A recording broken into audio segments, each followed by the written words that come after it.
हमारे YouTube channel famous stories of the world की मेवाड़ी गाथा में आपका स्वागत है। आज की मेवाड़ी गाथा है मेवाड़ के महाराणा हमीर सिंह द्वितीय की गाथा। देखिए, हमीर सिंह द्वितीय हरि सिंह द्वितीय के पुत्र थे और हमीर सिंह द्वितीय की माता थी झाली रानी। हमीर सिंह द्वितीय का जन्म 13 जून 1761 में हुआ था। तो जब हरि सिंह की मृत्यु हुई या उनकी हत्या की गई तब ये अल्पायु के थे और अल्पायु के लगभग 12 वर्ष के थे। तो महाराणा हमीर सिंह का राजकार्य कमजोर होना ही था क्योंकि अल्पायु थे। इनका राज्याभिषेक मार्च 1773 में किया गया। अल्पायु होने के कारण ठाकुर अमरचंद बड़वा और अगरचंद मेहता, जसवंत राय आदि मंत्रियों ने क्या किया, विचार विमर्श किया और विचार विमर्श करके इन्होंने करजाली के महाराज बाघ सिंह और शिवरती के महाराज अर्जुन सिंह को राज्य की बागडोर संभालने के लिए तैयार किया।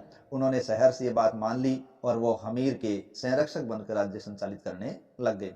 हालांकि इस समय राज्य के हालात बेहद खराब थे क्योंकि सामंतों के गुट बने हुए थे। आर्थिक हालात है उससे मेवाड़ जूझ रहा था और मराठों के लगातार आक्रमण और हमले भी मेवाड़ को परेशानी में डाल देते। लेकिन इसी दौरान जब राजकार्य बाघ सिंह और अर्जुन सिंह ने संभाल रखा था, सही चल रहा था, लेकिन ये राजमाता झाली रानी को पसंद नहीं आया और वो चाहती थी कि इस सत्ता पर मेरा प्रभाव बढ़े।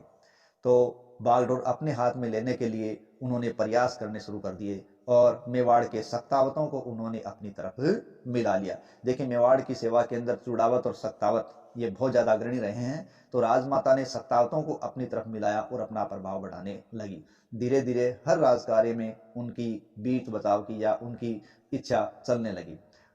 इतना प्रभाव बढ़ा लिया कि उनकी दासियां भी अब दूसरों को कुछ भी नहीं समझती थी। तो इसी प्रकार एक घटना दासी के साथ घटी कि एक दासी रामप्यारी जो बहुत ही घमंडी थी, वाचाल थी, उसने एक दिन अमरचंद बड़वा को बहुत ही भला बुरा कह दिया। इससे अमरचंद बड़वा को बुरा लगा और उन्होंने उसे वेश्या कह दिया।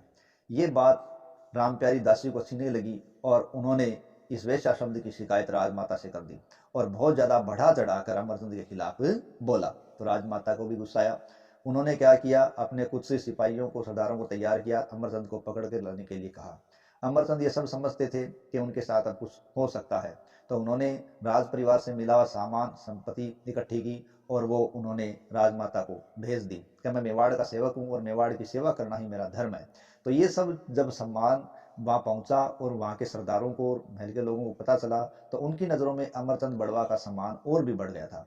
तो ये देखकर राजमाता कुछ कर नहीं पाई, लेकिन बाद में धोखे से अमर सिंह बड़वा को विष दिया गया और जिस कारण की मृत्यु हो गई। और इस प्रकार मेवाड़ का एक सच्चा सेवक जिसने मेवाड़ को काफी बार मुश्किलों से उबारा था, वो सच्चा सेवक षड्यंत्र की भेंट चढ़ गया। इधर सिंधी सैनिक है वो अब वेतन के लिए परेशान हो रहे थे। उन्होंने धरना देना शुरू कर दिया। सिंधी सैनिकों का धरना लगभग 40 दिन तक चला। बाद में राजमाता ने लक्ष्मी चंद मेहता और अर्जुन सिंह चूड़ावत को उनसे बातचीत करने के लिए भेजा। दोनों के बीच बातचीत चली, लेकिन सिंधी सैनिकों ने कहा कि हमें कोई जमानत दी जाए तब हम कोई बात मानेंगे। तब मेवाड़ के महाराणा हमीर सिंह के छोटे भाई भीम सिंह ने कहा कि मैं जमानत के रूप में आपके साथ जाने को तैयार हूं। तब मामला बैठ गया।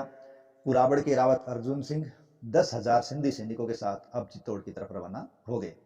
रास्ते में चित्तौड़ के पास मराठों से उनका संघर्ष हुआ और बाद में चित्तौड़ में उन्होंने प्रवेश किया। तो सिंधियों की यह सेना अर्जुन सिंह और इनके साथ भीम सिंह भी थे जो कि महाराणा के छोटे भाई थे। चित्तौड़ के किलेदार सलूम्बर के रावत भीम सिंह चुड़ावत ने सिंधियों को जागीर दी और खुश किया ताकि चित्तौड़ को पतन से बचाया जा सके। 2 वर्ष तक सिंधी सैनिक में चित्तौड़ में रहे, जबकि अर्जुन सिंह रावत और भीम सिंह को उन्होंने उदयपुर भेज दिया। इधर नकली रतन सिंह है, उसके पक्ष में जो सामंत थे उनमें रावत बेग सिंह ने बेंगू के परगने पर कब्जा कर लिया। तो नकली रतन सिंह के रावत बेग सिंह ने जब बेंगू पर कब्जा किया तो महारानी ने उसको छुड़ाने का प्रयास किया। इसलिए महाराणा हमीर के जरिए उन्होंने माधवराव सिंधिया से मदद मांगी। उन्होंने मदद दी और वो बेंगू की ओर चले। 3 महीने तक वहां छुटपुट संघर्ष चलता रहा, घेरा पड़ा रहा, लेकिन कोई रिजल्ट नहीं निकला। लेकिन बाद में हार कर रावत मेघ सिंह ने 9 लाख रुपए नगद देकर और कुछ परगने देकर सिंधिया से समझौता किया। हालांकि ये समझौता हो गया, बेंगू है वो बना रहा, लेकिन इस समझौते से हमीर को कोई लाभ नहीं हुआ। यानी महाराणा हमीर तो खाली हाथ ही रह गया, न कुछ पैसा उसके हाथ लगा न बेंगू उसके हाथ लगा। तभी मराठा अहिल्याबाई होलकर ने भी एक मुश्किल खड़ी कर दी। उसने राजमाता को कहलवाया कि आपने जो फरगने सिंधिया को दिए हैं उनके हकदार हम भी हैं। क्योंकि सिंधिया, होलकर और पेशवा के हिस्से बराबर होते हैं, इसलिए हमें भी हिस्सा दिया जाए, अन्यथा दूसरी परिस्थिति के लिए तैयार हैं। ये देखकर विपरीत परिस्थिति से बचने के लिए महाराणा को निम्बा हेड़ा का परगना अहिल्याबाई होलकर को देना पड़ा, क्योंकि इस समय कोई भी अयोग्य सेनानायक नहीं था या अयोग्य सामंत नहीं था जो अहिल्याबाई होलकर को जवाब दे पाता, और इसी स्थिति में निम्बा हेड़ा इनके हाथ से निकल गया। 1770 में कुछ 77 में इस प्रकार की घटना घटती है कि 1777 में मराठों के बढ़ते प्रभाव के कारण राजमाता ने एक नया उपाय सोचा। उन्होंने किशनगढ़ के राजा बहादुर सिंह से सहायता मांगी, तो उन्होंने मदद देना स्वीकार किया, लेकिन उन्होंने एक शर्त रखी कि मेरी पोती का विवाह यदि महाराणा से कर दिया जाए तो मैं शर्त के अनुसार आपको सहायता दूंगा। राजमाता ने शर्त स्वीकार कर ली और महाराणा हमीर सिंह है वो बारात लेकर किशनगढ़ की तरफ रवाना हुए। महाराणा के छोटे भाई भीम सिंह, महाराज अर्जुन सिंह, बिजोलिया के राव शुभकर्ण पंवार, बेंसरोड के रावत मान सिंह, ये भी उनके साथ थे।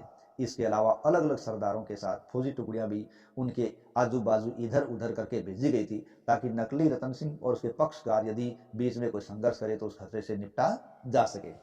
फरवरी 1770 में राजा बहादुर सिंह की पोती अमर कंवर से किशनगढ़ के दुर्ग में ही महाराणा हमीर सिंह द्वितीय का विवाह हो गया और राजी खुशी विवाह संपन्न हुआ। महाराणा ने खूब दहेज भी प्राप्त किया। वापसी में जब महाराणा आए तो उन्होंने नाहर मगरा में ठहरने का प्लान बनाया। जब वो नाहर मगरा में ठहरे हुए थे तो वहां चित्तौड़गढ़ के किलेदार सलुम्बर के रावत भीम सिंह चुड़ावत कुछ सरदारों के साथ वहां हाजिर हुए और इन सब के साथ महाराणा कुंभलगढ़ की ओर रवाना हुए, जहां रतन सिंह है वो नकली महाराणा बनकर कब्जा किए हुए बैठा था।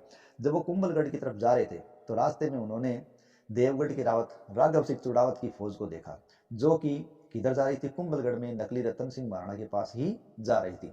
तो इस फौज से महाराणा हमीर सिंह द्वितीय का संघर्ष हुआ और उन्होंने राघव सिंह को हरा दिया। हार कर राघव सिंह भागे और उन्होंने कुंभलगढ़ में शरण ले ली। लेकिन अब कुंभलगढ़ की तरफ बढ़ते हुए अचानक ही महाराणा हमीर द्वितीय का मानस बदल गया और उन्होंने कुंभलगढ़ की विजय को मुश्किल मानकर उदयपुर की ओर भी चले जाना उचित समझा और उदयपुर की ओर चले गए।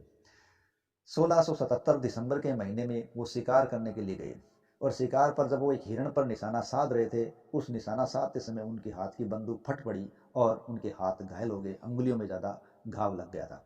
तो वो घाव बढ़ता गया, जबकि कुछ के अनुसार ये कहा जाता है कि उनके घाव पर किसी ने विष की पट्टी बांध दी थी, जिसके कारण भी घाव रोग बढ़ता गया और अंततः 6 जनवरी 1778 को महाराणा हमीर सिंह द्वितीय है उनका निधन हो गया।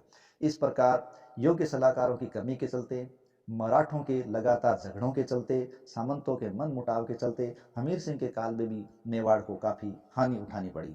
हालांकि जब हमीर सिंह द्वितीय मरे तब उनके कोई संतान नहीं थी, इसलिए उनके छोटे भाई भीम सिंह है वो महाराणा बने, जिनका इतिहास और कथा आगे वाले पार्ट